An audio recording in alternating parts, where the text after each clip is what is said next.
Hapoh ka jingthaba bnai Hakti jong sngew hunjai Syntiew rong jing bhabriew ki phyrnai Mynsiem katip de tang katno Jingieid Hajan Baieid ngan kynran jingeh bthat bala Jingieid khlad Phylong ka jingshai miet jong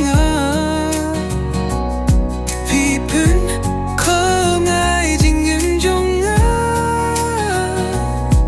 ka ksiar ne rupa Baieid jingthaba Manla Manla jong thaba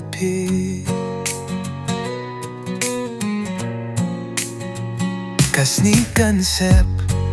khlad phyrnai Jingieid jong katno ring xoay jong Jingrwai Mynsiem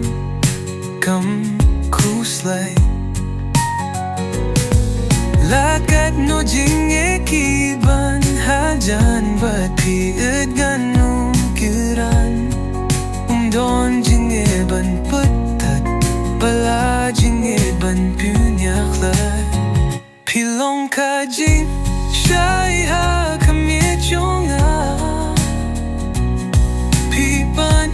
phyrnai jingim jong ka ksiar ne rupa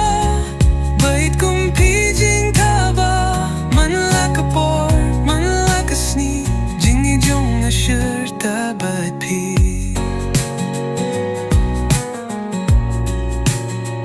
tushin kakti